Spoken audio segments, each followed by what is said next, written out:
This is Talk of the Devils, the athletic show dedicated to Manchester United, and coming up, the striker search is now all about Benjamin Sesko.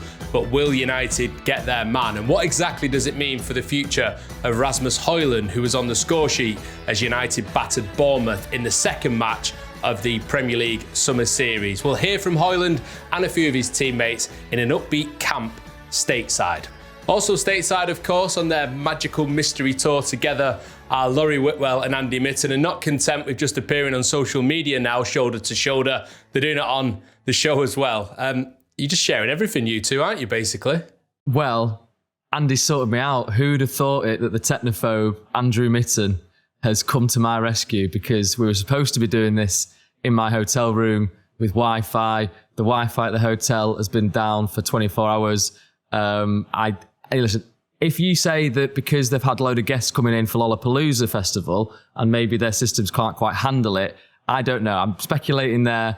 But the Millennium Knickerbocker, I think the last time maybe they updated their Wi-Fi services was the year 2000. So we are in Andy's hotel, the Felix. He's sorted us out with the business suite. And I'm getting nice and cozy with him. So I reckon the version to that story is that Laurie's used the internet that much because he's been on Instagram an average of 21 and a half hours a day, that the hotel have just like, enough, let someone else use our bandwidth. So we were struggling, weren't we, half an hour ago? Yeah. Connor in this hotel sorted us right out in the Felix Hotel in the middle of downtown Chicago. So away we go. Do you remember that production chat we had about 30 seconds ago where we said we'd talk about the Wi-Fi and everything else in part 2? I know, but you sort of set us up for it where you were saying, we have to give a reason as to why we're so cozy. Okay. I'm literally cozy for 20 minutes. Here. Look at me here. Let's talk about Benjamin Sesko then. Yes, this is the way that Manchester United striker search has gone. Like I said at the top, we're going to talk about who exactly picked him out, what the deal will cost, when he could arrive, where United will find the money, and ultimately why Sesko. So Laurie, you've led on this story with David Ornstein on The Athletic. Why Benjamin Sesko? It's a good question because, as far as my information was, Ollie Watkins was a genuine option alongside him. It had been sort of narrowed down to those two from the list, the various options they've got. And then it seems that they have now pressed ahead with Benjamin Sesko. I think that ultimately they've decided to go for a striker who is at the younger age. Obviously, he's 22. Ollie Watkins is 29. So that was always the consideration, that you'd perhaps only get a limited amount of time at the elite level with Ollie Watkins. Obviously, he comes with a kind of guarantee of Premier League goals, double figures in each of the last 5 seasons. Sesko is perhaps a bit more of a gamble in that regard, although United have scouted him for a long time. So even back when he was 16 at Domžale in Slovenia, they looked at signing him, and when we can get into the exact reasons as to why they didn't at that point, because it's kind of amusing. Yeah. Then he went on to Salzburg, then he went to Leipzig. So in Erik ten Hag's first summer, they looked at signing him. Then also even last summer, before they signed Joshua Zirkzee, they looked at trying to get him, and different reasons as to why he didn't join, and when we can again go into those. But I think that he's a player that they've looked at for a long time. He has clearly got a high potential ceiling. That's what a lot of people are believing. And I think they've decided to go for him because you've got Bryan Mbeumo and Matheus Cunha perhaps as the two guys that have scored in the Premier League previous to this. Because Sesko's not exactly had a tearaway season in the Bundesliga, something like 13 goals. It's not quite at the level where you'd think, okay, he's now going to be, commanding huge fees across Europe. But obviously United are in this mode of, can they really get the elite? But Sesko could be that. So that's why they're sort of quite keen on him. I think also a figure in this that's important is Christopher Vivell, who is United's director of recruitment. He was at Salzburg when Sesko joined. He was at Leipzig when the deal was agreed to bring him to Leipzig. He kind of joined a year later, but I think he's quite influential on this. I'm told he's pushing for it. So it seems that they're going to try and see if this one can work out, but obviously there's negotiations ahead. Yeah, informal contact was the story on Wednesday. Is that the stage that we're still at, or do you think it's progressed at all? I think it's progressed a little bit. I think, Red Bull are aware of United's sort of intentions, but a lot of these kind of things do go through intermediaries. So, that's sort of how the starting point goes on the conversation. And now, it's going to take time. I don't think it's a quick thing, right? I think it's going to be you're sort of looking towards even deadline maybe, but got weeks before that point because you've got so many moving parts, not least Rasmus Hojlund in all this, not least United actually having the funds for it. So I think it's certainly something that Red Bull are clearly aware of, and United, know which way they're going to progress with it. But in terms of the actual, club to club talks, I think it's been sort of tentative so far. Yeah, obviously Ollie Watkins has been the name that's been mentioned as well with Manchester United. Laurie mentioned it, or actually hinted at it on the podcast initially a few episodes ago. Why do you think that they've gone down the route of Sesko and not Watkins, Andy? Because basically our email inbox was inundated with the same question. Anthony pretty much summed it up on email saying, given the season we've had last season and the apparent strategy of signing proven Premier League players, would Watkins not be the safer and better option right now? What do you think? The first thing is United have identified that they need a number 9. I think that's important. They're not going into the season thinking we're okay with all the strikers that we've brought in. They know that there's an issue with goals. There's an issue with whether Rasmus is going to be good enough, and that's to be found out. And Watkins, we've spoke on this podcast in the past when United asked to be informed before he went to Aston Villa. I get the point. Premiership proven. That's what Ruben Amorim has wanted. That's what he said to people. No time for buying the equivalent of a Rasmus Hojlund again now. He needs wins. He needs points. So why then bring in a striker who isn't Premier League proven? I think Sesko is slightly different. As Laurie said, he's been on United's radar for a long, long time. And going back just over a year ago, he wasn't just on the radar. He was the number 1 target. I said that on this podcast in February. And United saw him as a high-quality, long-term option. They thought his fee would be about 75 million. They thought he would be attainable. They thought his wages would be doable. And in the end, United signed Josh Zirkzee. So why did that happen? Well, it wasn't just last year that United tried to get him. This is the 3rd or 4th time that I know of. And there's been issues with the agent over the years. So from their perspective, if United would have got him 4 years ago, the price would have been a lot lower than if Manchester United get him now, because he was a young lad with loads of potential.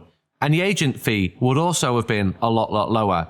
So from their perspective, if he fulfilled his potential and did really well at his various clubs, then you're fattening up the product. Does that make sense? He's getting better. Yep. There's more money going to be involved. And that caused immense frustration at Manchester United because, as I said, he was the number 1 target. And there's like 15 strikers who Manchester United were looking at. He was absolutely number 1. And now Manchester United are obviously interested in him, in signing him again. And it looks like their camp has played the right game because the figures will be far higher than they would 5 years ago. I've not watched him in detail. I'm not best qualified to say if he's a solution to Manchester United, but I've told you the information that I know. United want a number 9. Yeah, Laurie, you mentioned it before, actually, having the opportunity to sign him even as far back as Domzali in Slovenia. I mean, why didn't United do it back then? Because presumably the numbers would have been a lot lower, it's one way of putting it, than they are now. Well, yeah, I mean, I'm told that it was €2 million, which was what Domzali wanted. Salzburg were there with that. United decided to try and negotiate, €1 million. No, the price is €2 million. €1.1 million. No, it's €2 million. So you're into this mode when of... When was this?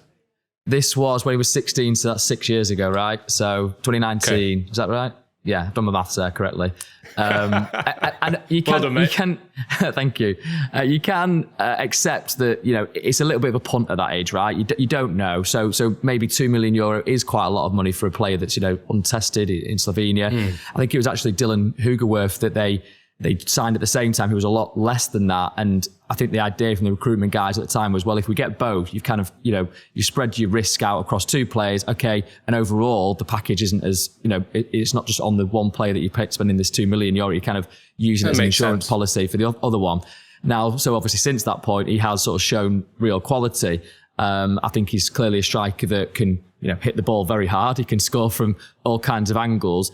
He's not the finished product because, I think his perhaps build-up play is something to be worked on. But clearly United feel now that he's worth that go. He obviously had those conversations with Arsenal. They ultimately went for Victor Gyökeres. To Andy's point, I think negotiations were difficult. I think the overall cost of the fee as well that Arsenal looked at, when you talk about transfer, you talk about the wage, you talk about the agent fee, was a factor in that as well. So United have still got that to decide. And it's not certain that Sesko, is absolutely determined to join Manchester United. He could stay, for example, at RB Leipzig. So there's Newcastle options are interested there. As well, aren't they? That's a Champions League alternative for him potentially. Yeah. And from what I'm told, they are willing to commit, significant funds to that, because clearly if they lose Alexander Isak, which it feels that's likely at the moment, it just, the way it's going, he's not training with them at the moment. Liverpool are clearly very interested in him and have got the funds to do it. They will want a high quality replacement. So yeah, that is very real, the Newcastle element to it. I don't know exactly which way he's leaning on that. The reports are suggesting that Manchester United are his preference out of the two, but I feel like it's going to be one that will run because, as we've seen already, it looked like he was perhaps going to Arsenal and that didn't happen. So I think it's one that United are clearly going to try. And as Andy said, they've looked at a striker all summer. There was a question, wasn't there, after they'd signed Mbeumo and Cunha, do they actually now still want a striker? They're obviously trying. So, and again, that brings us to sort of Rasmus Hojlund's position as well. But yeah, the Sesko one, it's been a long running story. Yeah, it certainly has. Save the Hojlund thing just for a moment. Let's just do a little bit more Sesko if we can. I mean, Jeremy's got in touch, again, summing up the thoughts of quite a lot of people, to be honest, in our mailbag. So, is Sesko any good? He asks. His goal scoring stats, do not suggest he's a prolific goal scoring number 9. I mean, I had a look at his recent seasons. So 21 goals in all competitions last season for RB Leipzig, but only 13 in the Bundesliga. The season before, 14 in the Bundesliga. And then before that, obviously, he was playing for Salzburg in Austria, 16 in the league, 5 in the league. So, like you say, I mean, even the comparison with Rasmus Hojlund, which we'll come on to, is interesting because these are the types of numbers-ish that he was posting in Serie A before United decided to get him from Atalanta. And obviously, Andy, it brings us back then to the comparison with Watkins, who feels like, a much more of a surefire hit, the type of player that it felt like United would go for this summer. And that brings us on to Christopher Vivell and Ruben Amorim and their opinions, which are split across these two targets, it sounds like, as well. I think age is a massive factor here. Are Manchester United building for now, or are they building for a proper project that's going to be sustainable for 3, 5, 10 years? If you look at the strikers Manchester United wanted last year, all of them, the top targets were 20, early 20s. But your point about Hojlund is quite right. And Josh Zirkzee scored a lot of goals for Bologna in Serie A. Doing well in Bundesliga isn't a guarantee that you're going to do well in the Premier League. We're in this circle here, back to the point that Amorim wanted Premier League proven players. Also, wages. Wages, I think, is an interesting one because United originally thought that Sesko's wages could fit into the pay structure. Maybe Laurie knows more than me about what Ollie Watkins would want. Yeah, I mean, I think Ollie Watkins would fit in. I know he signed his new contract with them in the summer that Hojlund, in the kind of autumn that Hojlund joined United. So United even looked at Watkins, 2 years ago, and ultimately they decided to go for that younger model to try and get somebody in that could develop with them and have that high, ceiling, rather than go for somebody that was perhaps, already at his peak and, they couldn't necessarily, you knew what you were getting with him. So yeah, I think it's a fascinating dynamic that which way this is shaping up to be, because even my, I think I've said it on the podcast, I would have been surprised. I think they said there was no active talks at the time with Sesko the last time we spoke, and that's certainly, I believe that statement that I was saying at the time. So clearly something has happened, I think, this week where they've decided, no, okay, let's go for it. Presumably they've got the calculator out. I mean, how on earth are United affording this? Because the information that we've been given, the information that we've told everyone, was that once the signings of Cunha and Mbeumo were done, then it would be about sales for United. Now, of course, Marcus Rashford's joined Barcelona, but there's still quite a few deals to be sorted out in terms of departures. The cost that United supposedly have been quoted, as you've reported, Laurie, is 75 million euros plus add-ons, plus a future sell-on percentage as well. So how are United affording it, Andy? Well, the sales is something that has to happen for Manchester United. And maybe there are assumptions that the people who will be leaving are the players who've been ostracised. I think you might also see other players leaving if a big bid came in for them at Manchester United. I still think there's loads of moving parts at play here. I think there's some Manchester United players who are on this tour who are very attractive to other clubs. So I wouldn't be surprised if there's movement there. Clearly, United need to get money in for Anthony, for Jadon Sancho, for Malacia. Marcus has been done. Who was the other one in the bomb squad? Garnacho. The smallish with Garnacho, who's probably going to bring in more money than anyone. The most sellable asset, of that group. So chicken and egg in terms of, do you get the player in now? Because if you get the player in now, you splurge the money, and you get him in training and he's there for pre-season, and you've not got a repeat of past years where you've panicked at the end of August and you've brought somebody in because you're confident that you can move players on. But as you're accumulating players and you're not selling players, it's difficult, Ian. But it was always going to be difficult when you finish 15th. And we said this right along. This isn't a Liverpool where you've won the league and everyone wants your players. This is a team who's finished 15th. Yeah, the question now is what happens with Rasmus Hojlund. He's been asked about it. We'll hear from him in a moment. So let's take a breath and then talk about his future.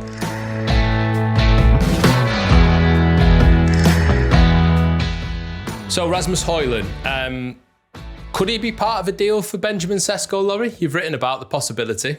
Yeah, I mean, it was something that was sort of proposed to me, a few weeks ago as a, just hypothetically, really, when I was, speaking to various people around the club. And I mean, I suppose swap deals are difficult just because it's usually easier to kind of do one deal and then do another deal sort of separately. But clearly with these two strikers, uncertain futures, I think it's fair to say, then could there be some kind of negotiation around that? It would obviously, I think, include a cash, payment from United to Leipzig as well, because Sesko's value is higher. In fact, so I think Rasmus Hojlund's book value is something like £45 million, maybe a little bit less. And I think United have made an acceptance that if they were to sell him, that they would accept lower than that. So I don't know exact fees, but I think they've kind of come to terms with that.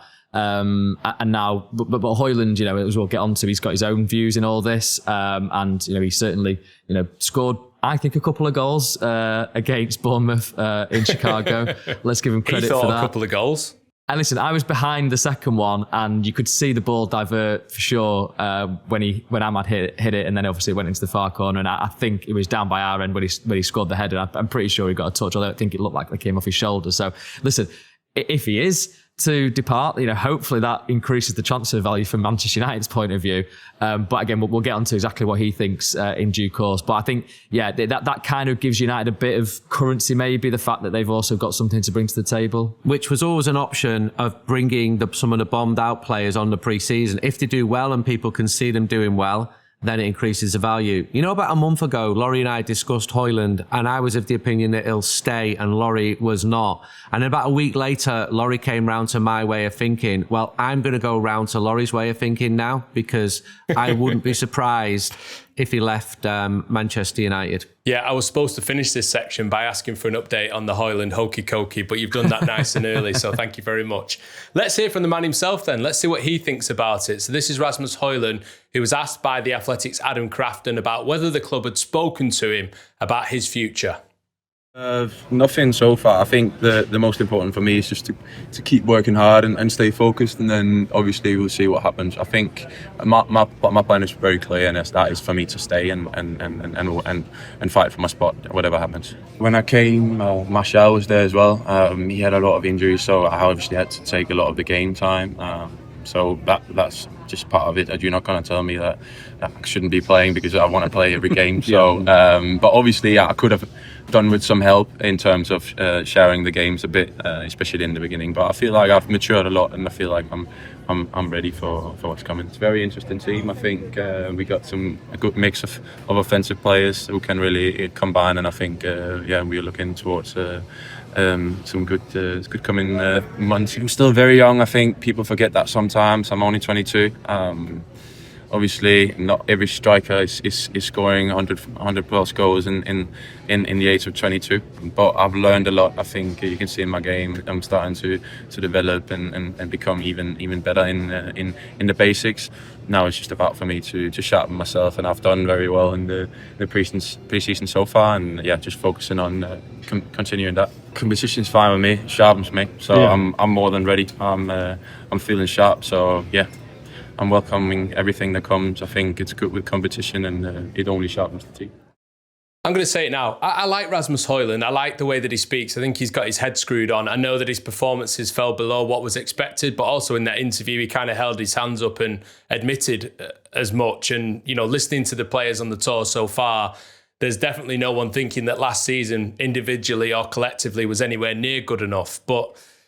And it's been interesting to hear that the manager hasn't really offered him any assurances either about his future. He's praised him a couple of times in the post-match interviews after the friendlies in America when he's been asked directly about Hojlund. But the fact that he says, there's still lots to be sorted out in the transfer window makes me kind of come round to Laurie's thoughts on the Hojlund hokey cokey as well, to be honest. Yeah. I think he's forthright in his interviews. I quite like that self-confidence. You need a bit of that if you're a player, especially a striker for Manchester United. I'm happy that he's playing well. He took the goals well. Everything else being the perfect world, he would stay at Manchester United and we watch him develop. But if you're the lead striker at Manchester United and you've had a season which he's had, which was poor, he wasn't the only poor player last season for Manchester United, then you get into a situation where Manchester United are looking for superior alternatives. And he is still very young. There's loads of mitigation. We've discussed it. We've been very fair about Rasmus Hojlund. But I wouldn't say he was spiky the other day in the mix zone, but he certainly put his case forward. No, he's forthright. I've interviewed him many times. That's exactly how he is. And I like the fact that he's comfortable in saying when he feels like he's not been at the level that he needs to be at. James has asked on Instagram, Laurie, is there any chance that United end up with both of these players, Sesko and then keeping Hojlund as well? Or is it as simple as one or the other, basically? I think the likelihood is it's one or the other. But, I mean, if they do sell well with the other players, so Garnacho and Antony, say they do get 60, 70 million for them, that obviously would be then, the balance of Sesko. And you can obviously amortise the payments for the incoming player, even pay them in installments as they have done with Mbeumo and Cunha. So it's easier to balance that, in terms of PSR calculations than if you don't sell anybody. And then they don't. The idea is that they wouldn't have to sell first because you can sign a player and then sell afterwards. Because as long as your books are balanced by June 30th next year, then you're okay on the PSR situation. It just does mean that I guess clubs know that you need to sell. So does that lessen your negotiating power? It's fascinating. But Hojlund's sort of stance on it all, he's been strong, hasn't he? I don't want to leave, really. Sort of come out and he came into the mix zone at Soldier Field saying, does anyone want to talk to me? So he obviously wanted to get this out there. Yeah. So he wow. Provoked the conversation. So, and clearly he answered everything comprehensively. I agree with you guys. I think he came across really well. He was feeling himself, which is fine. I'd be intrigued to know if he hadn't have scored, one or two, would he have done it? But I don't know, I sense that maybe he was feeling this way anyway. I saw him at a kids event in the community in Chicago the day before with Luke Shaw and Andre Onana. Onana, by the way, got, the biggest sort of cheer. They were chanting his name and kind of he was giving them high fives, the kids. So it's kind of interesting to see that dynamic. And Hojlund was playing barefoot with the children. It was lovely to see, him and Luke Shaw. But I don't know, I kind of sensed maybe a little bit of, he was being subdued in moments where, it wasn't the cameras necessarily on him, which is fair to say. It must be a sort of interesting mindset to be in at this moment for him. So I think scores a couple of goals, wants to get his statement out there, and let's see how United then handle all that. Yeah, it's the balance again, Andy, isn't it? We have talked about this a lot, to be honest, so I don't want to dwell on it for too long, but it's a balance between having a 22-year-old already on the books, who's been around for a couple of years already, who's had that experience, positive or maybe more negative actually in the last 12 months in particular, to be a bit more battle hardened, to understand the task, to understand the league, the club and everything that goes with it, or some bright, shiny new thing who's completely untouched by any of the issues that the club has had in the last couple of years and he's coming to try and take the next step in their career. It's a difficult choice to make, maybe. It's an expensive choice to make if you end up going with the bright new shiny thing, but it's one that the club needs to get right. Unquestionably, there is a lot of eyes on this particular decision. There's a lot of shouts for a new number 9. There's a lot of pressure, really, to get this right, not least with the numbers, because it's not like United have got endless pots of money to be able to spend this summer. So this might be the last big deal that they do before the season starts. Everything you said there is right. And it comes about because Manchester United scored about 2 goals last season. So you need a number 9. It's no point having these wonderful creative players around. You need a goal scorer. And there were times last season where Rasmus missed chances and we were watching him, and there's not many top number 9s about. There's no such thing as a guarantee. I know you said it with Ollie Watkins. I've seen bigger name players than Watkins come to Old Trafford and still crumble under the pressure. They either flower or they wither. And United have gone for the proven idea in the past with Ibrahimovic, with Edison Cavani. Wonderful, wonderful players, but they were short-term fixes. And if the were new free leadership, transfers as well, crucially, weren't they? Those two. If the new leadership are determined to make a proper project, and they do seem to be buying younger players for a longer-term future, then Sesko would fit into that.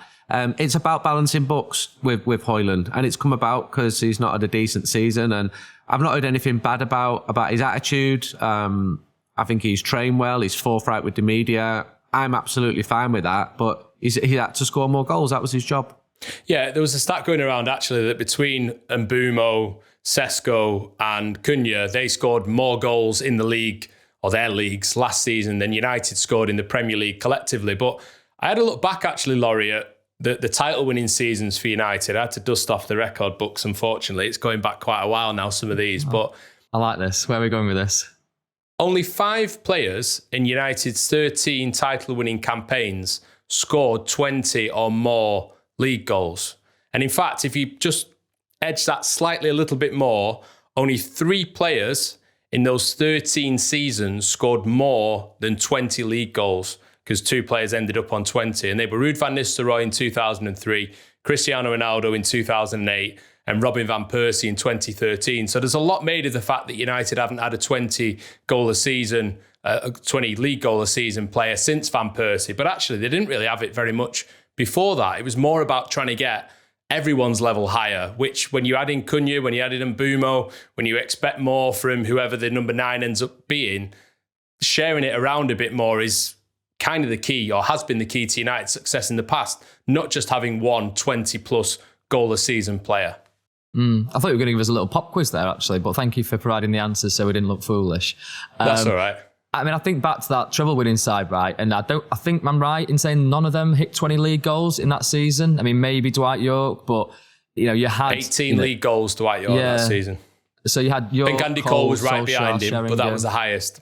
Right. So, I mean, obviously you had 4 there, and it was 4-4-2 really, wasn't it? So you needed 2 up top. It was a sort of different system. So, but I take your point totally that actually, what I think Amorim probably is going for now, because you've got those 2 number 10s that have, done it in the Premier League last couple of seasons, really, you sort of feel like that's as good a guarantee as you're going to get.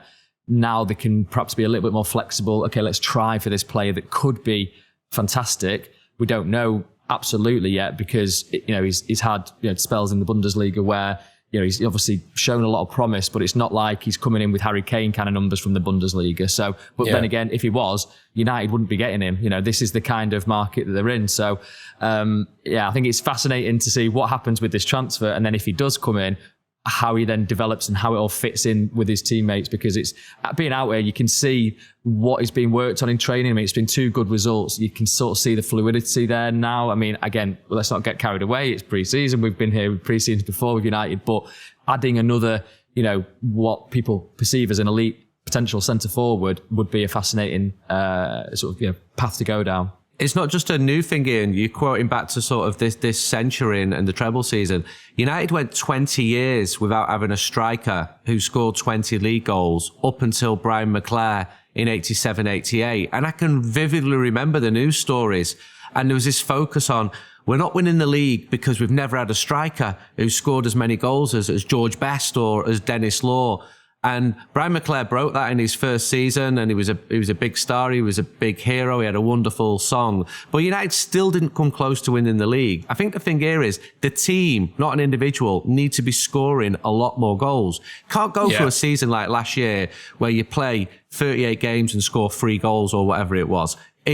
I don't mind where the goals are coming from. Clearly, a competent and top-level number 9 is going to score more than his fair share than a defender. But it's about the team. And there were times last season, some of Hojlund's finishes were fantastic. One of them in the Europa League, I think it was against Bodo Glimt, was one of the best goals I saw last season in Europe. But there were others where a more clinical striker, and other clubs had them, scored goals. United needed goals last season. Okay, let's talk about something else. We'll speak about United's win against Bournemouth in just a moment, but and actually hear from some of the United players as well, other than Hojlund. But just wanted to talk about you two on tour, because I think people who have seen your boat video in particular on Instagram have enjoyed the little blossoming relationship that you two are enjoying out in America. The role reversal as well of Laurie taking on the dad role for a change. Andy's been jogging around as well and spotting team buses. You've also been interviewing players, which we'll hear about in a minute. But yeah, you're certainly making the most of your little time in America, you two. I'm not jealous even a little bit. I know, I'm sorry, mate. We in fact, while you're talking about this, I'm just going to go and make a brew and then, I'll come back in a minute.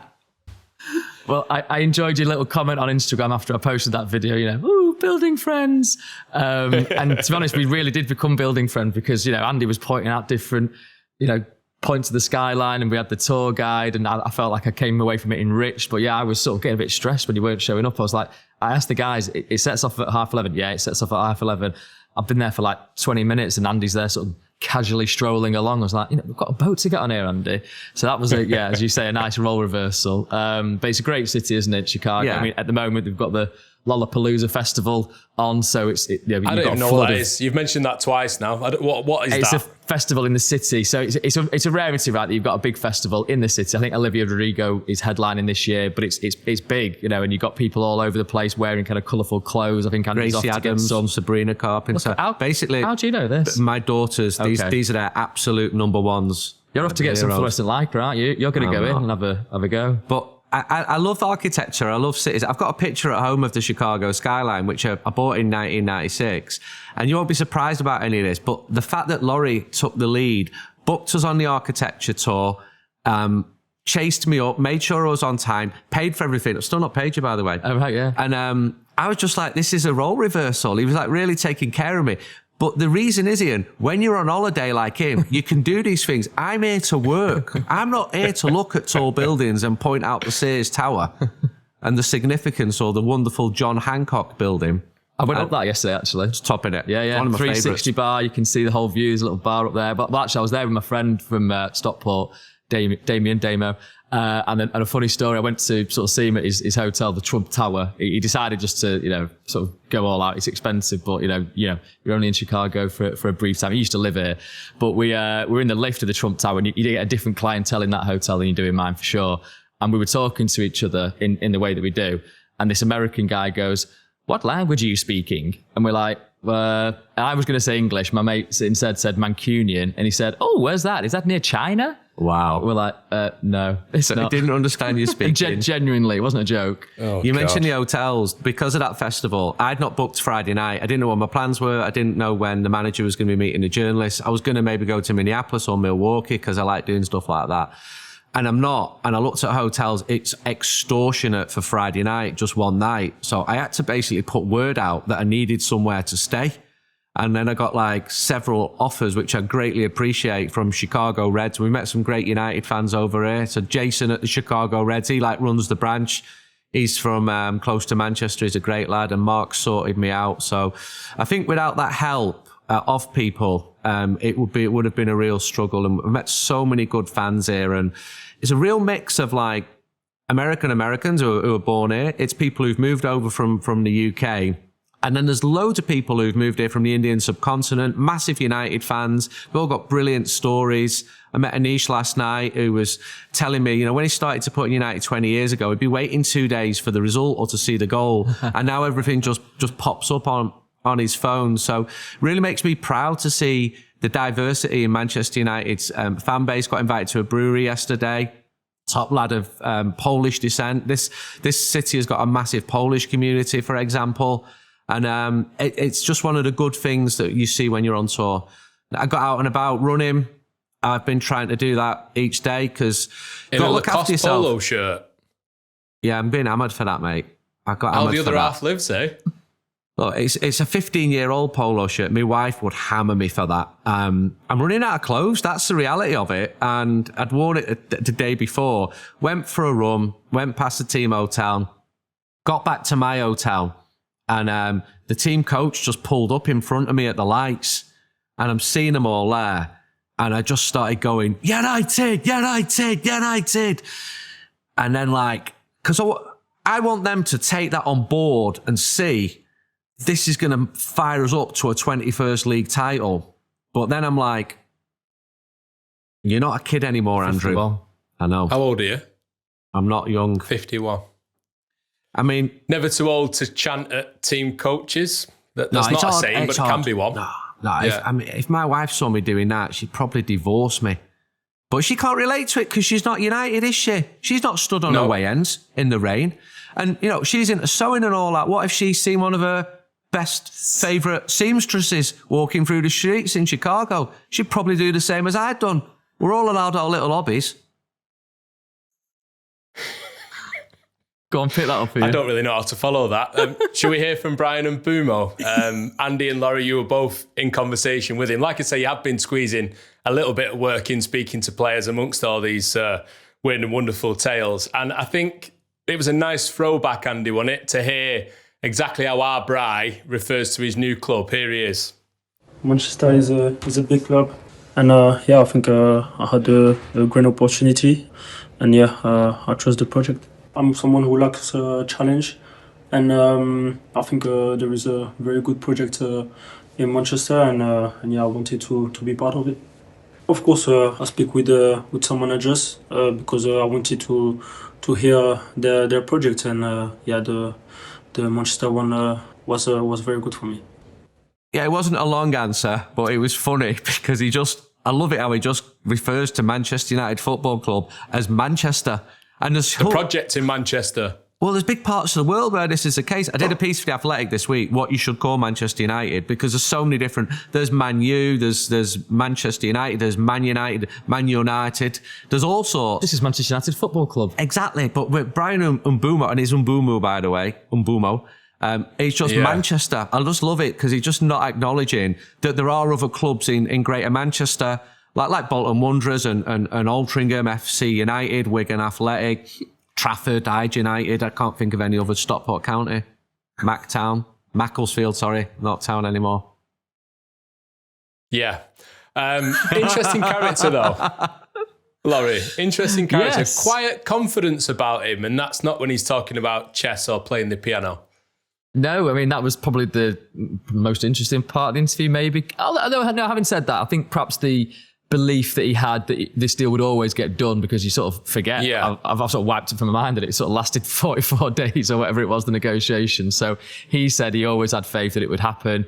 And clearly, when he went back into Brentford, he made that point clear, and that's why he's doing sort of different training to the rest of the first team squad. That's why he's not been playing so far, that they are working him hard to get him up to speed. But yeah, I thought the chess and the piano, he came alive for those. He might have been fairly sort of short with his answers on the rest of the stuff. But the fact that he kind of studies chess and got a rating of 800, could he beat you, Andy, with that?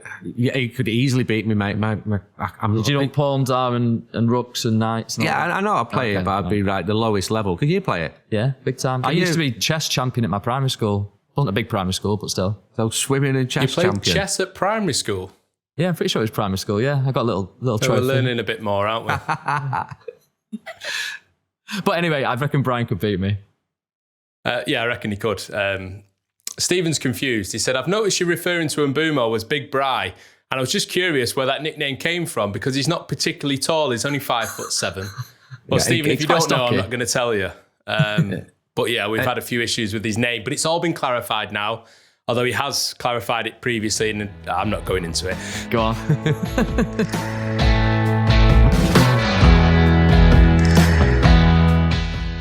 let's move it on straight away. Let's talk about Luke Shaw. We'll also hear from him straight away because he's been speaking to the press over in America too, very pointed once again in his comments, and he was looking to clarify about an interview that he gave after the Europa League final in Bilbao when passions were running high, when everyone was feeling very emotional. And Luke, in that interview, questioned whether some of the squad was good enough to play or were good enough to play for Manchester United. He was asked whether he regretted what he said.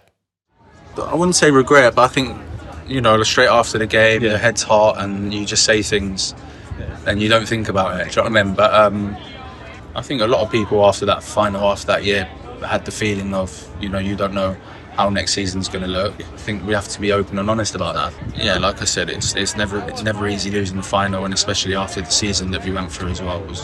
It was even harder to take, I think, and like I said, I think that's why my head was a bit more hot than usual as well with what I said, because I think I had such an awful year as well. I think I was just fully angry about everything really, so I just think that's why I did the interview and said what I said.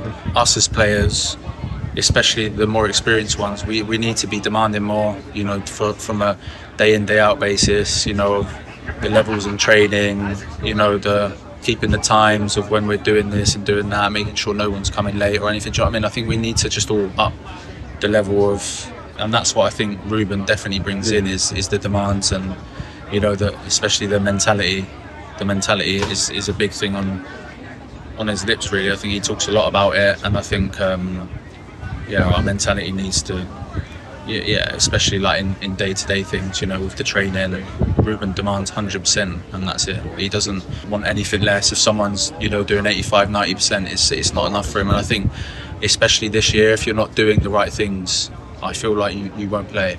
And he's not bothered. I think you've seen he doesn't care who the player is. I think if he's not following what he wants, then, and I think rightly so, that's how it should be. I think the manager is, whatever the manager wants us as players, we have to be delivering that. We're fully behind that. Yeah, very pointed, Laurie. Luke Shaw, again, to say there's sort of a toxic environment, or there has been a toxic environment as well around Manchester United in previous years, but trying to draw a line under all that and saying that what Ruben Amorim's doing and what the club are trying to do now, what the players are trying to do now, is to set a completely different tone. And like I say, he's been here forever, so he'll know what works or what should work, I suppose. Yeah, long time. I think he's the longest serving player at United now, which is, crazy to sort of think. I mean, he's still only 30. He has now turned 30 at least. But yeah, it was in this setting where I mentioned seeing Hojlund earlier. The kind of community events that I think are really worthwhile on these trips, where you can see the kids and they get excited when the players come. And then he came away from that and spoke to us, and we kind of, having a little debate about whether to sort of ask him sort of outright, has it been a toxic sort of environment?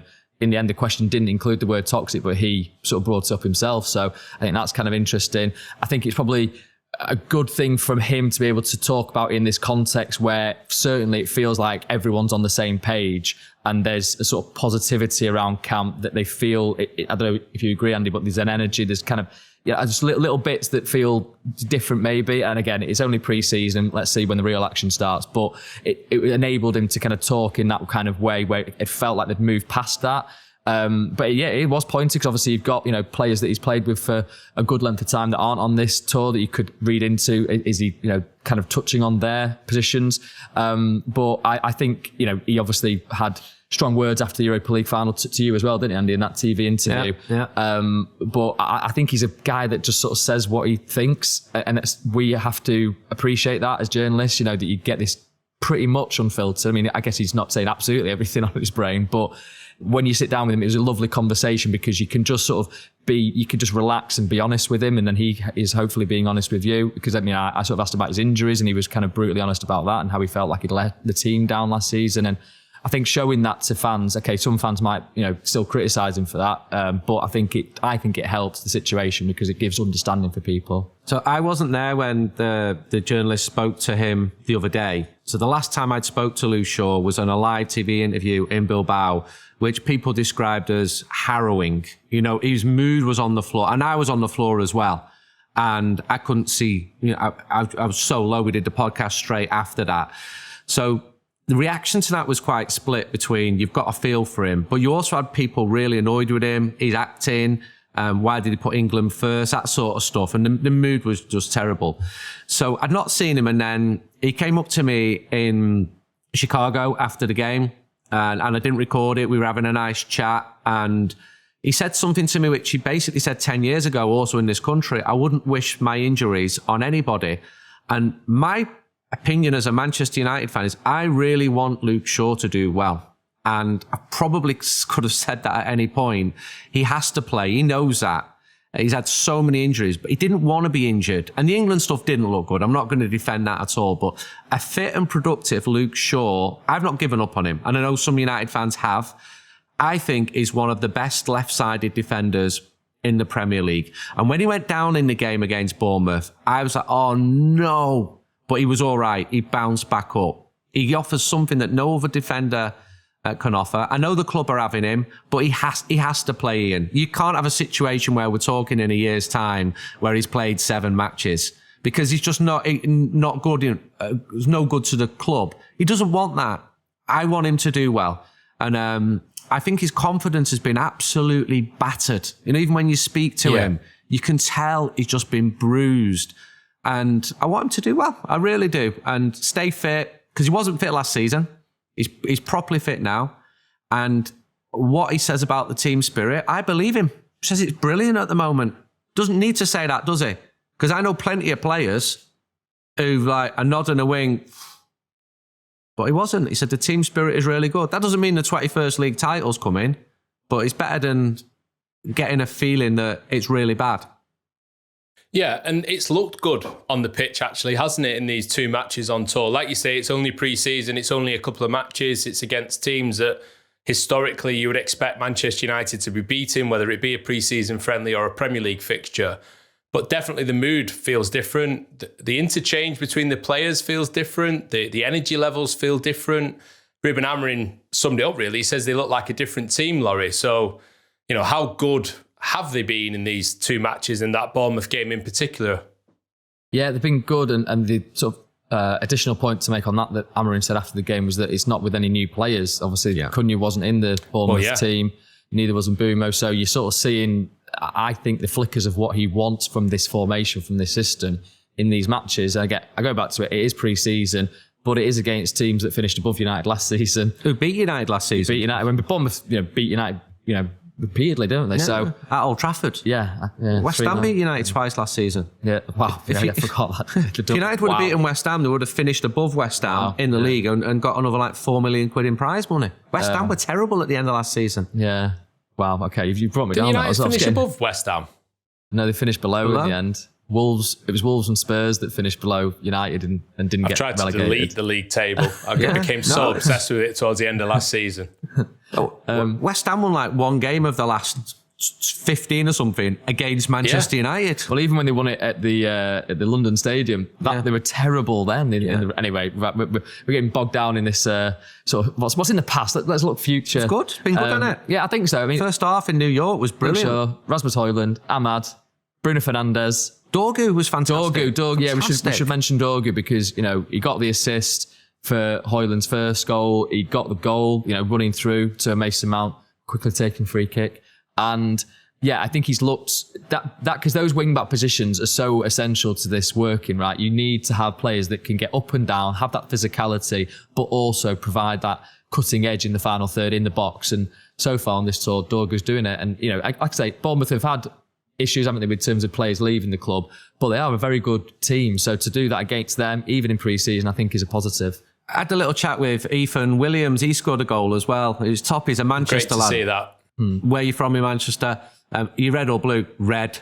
And his uncle was... I was going to say blue, is he? Well, he might do. It was Alex Williams, who's been a Manchester City goalkeeper, but a really important community figure in Manchester. Did so much work in Moss Side and very well respected figure. But Ethan, apart from calling me bro, and he did well last year on loan at Cheltenham. Yeah, he was a good lad. I really liked him. Well, you are acting a bit like a child on this holiday. Says you. So. Well, he said another thing to me. He said, how are you feeling? He said he's feeling gassed. I'm sorry. But I think that's like you speak for being excited. Yeah. But what he also said was, I wasn't ready for this environment last year.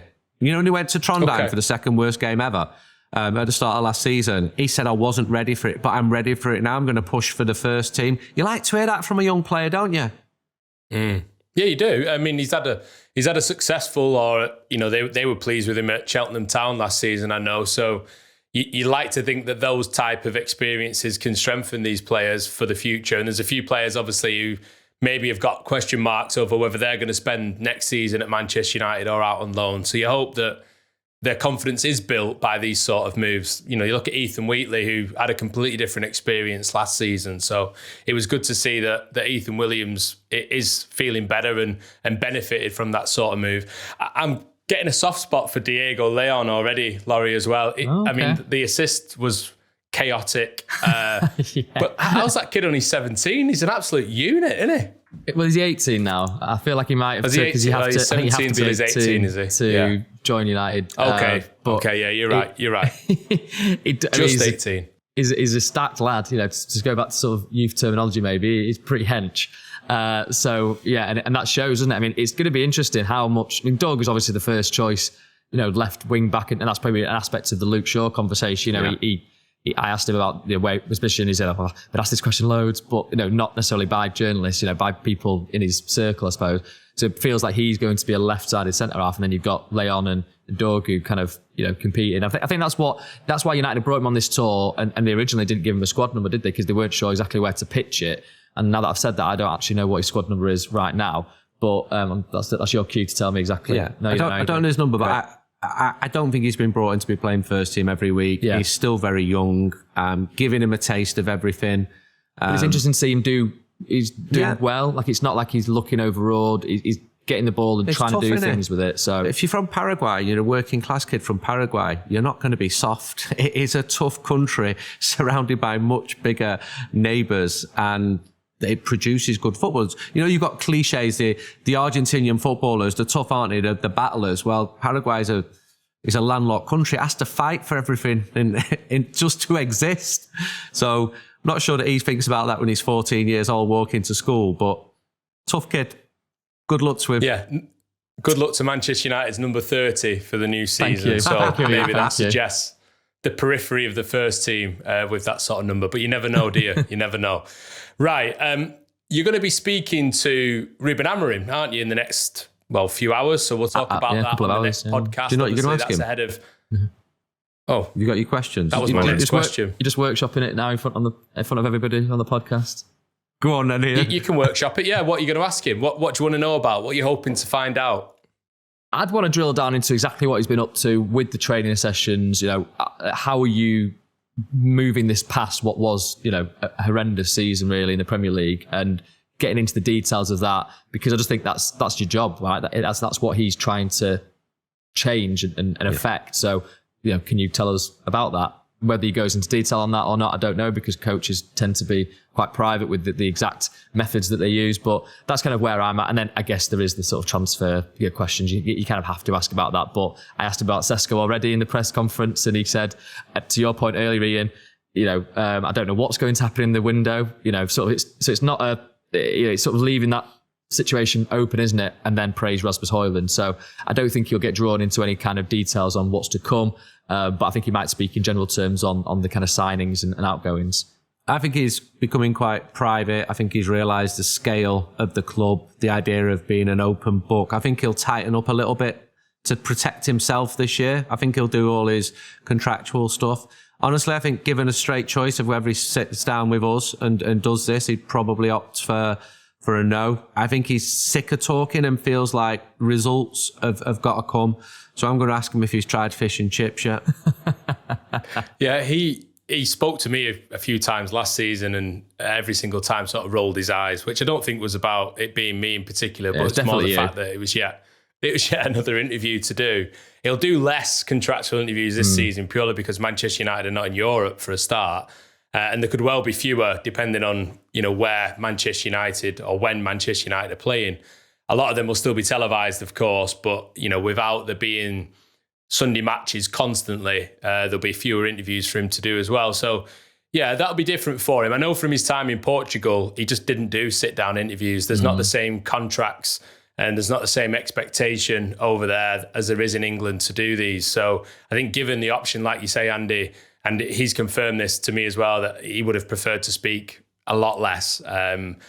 And yeah, hopefully he'll have the opportunity to play things his way a little bit more as the season goes on. Although it is nice to sit down and find out what the Manchester United head coach is thinking week to week, especially when things are not going particularly well, because you want answers and fans want answers, and hopefully, that's the job that we do. So it'll be interesting to get a view from him when you speak to him. Of course, the audience watching this, listening to this, we want to know what you think as well.